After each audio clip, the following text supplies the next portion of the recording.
मध्य प्रदेश कर्मचारियों शिक्षकों पेंशनरों की 5 बड़ी खबरें। 65 वर्ष सेवानिवृत्ति का आदेश, 4% महंगाई भत्ता, महंगाई राहत, वेतनमान। वित्त विभाग ने बढ़ाया 3 और विभागों का फंड, बिना अनुमति मुख्यालय नहीं छोड़ने के निर्देश। स्कूली शिक्षा के बजट में 534 करोड़ रुपए की वृद्धि। मध्य प्रदेश में कर्मचारी मंच शासन को स्थायी कर्मियों की एक सूची प्रस्तुत करेगा। जिन स्थायी कर्मियों को 7वें वेतनमान की आवश्यकता है उनके नाम संगठन सूची में दर्ज करेगा। यह सूची 9 मार्च को भोपाल में प्रांतीय कार्यक्रम में बनाई जाएगी। इसी सूची के आधार पर उच्च न्यायालय में याचिका दायर की जाएगी।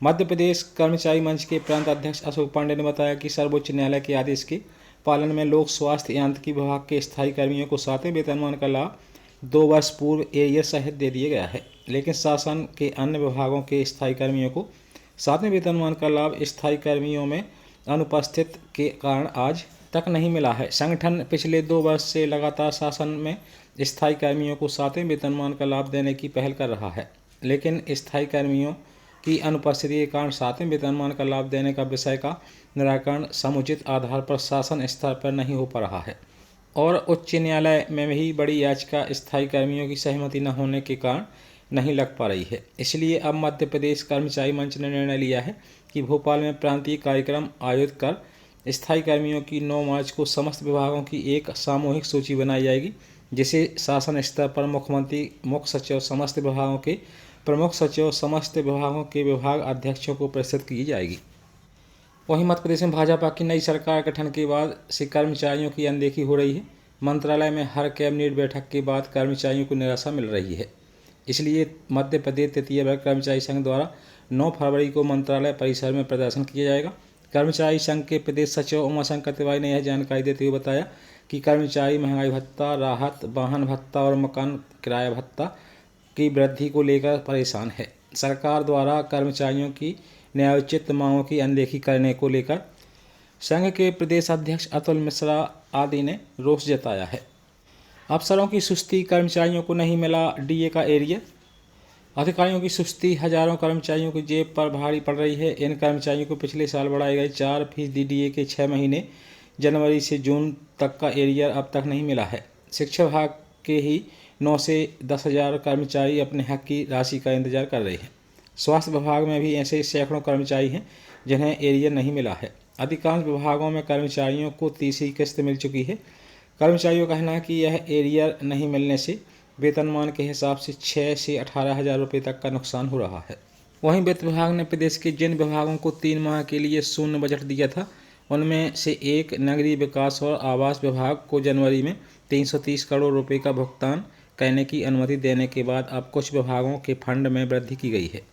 जिन विभागों के लिए जनवरी माह में खर्च करने के लिए जारी बजट में बढ़ोतरी की गई है और उसमें जल संसाधन, नर्मदा घाटी विकास और संस्कृति विभाग शामिल है। वित्त विभाग ने इसके आदेश जारी कर दिए हैं। अब यह भी तय माना जा रहा है कि फरवरी और मार्च में भी इन विभागों को योजनाओं पर खर्च करने के लिए राशि बढ़ाकर जारी की जा सकती है। वहीं विधानसभा का बजट सत्र 7 फरवरी से प्रारंभ हो रहा है, जो 19 फरवरी तक चलेगा। कलेक्टर अरविंद दुबे द्वारा सभी कार्यालय प्रमुखों को निर्देश जारी किए गए हैं कि विधानसभा सत्र समाप्ति तक कोई भी अधिकारी कर्मचारी बिना पूर्व अनुमति के न अवकाश पर प्रस्थान करेगा, न सार्वजनिक अवकाश में मुख्यालय छोड़ेगा। अपरिहार्य कारणों से अवकाश पर प्रस्थान करना अथवा सार्वजनिक अवकाश में मुख्यालय छोड़ना अनिवार्य हो तो कलेक्टर की पूर्व स्वीकृति प्राप्त करना अनिवार्य है। इसके अतिरिक्त कर्मचारी को अवकाश स्वीकृति के लिए अपर कलेक्टर से अनुमति लेनी होगी।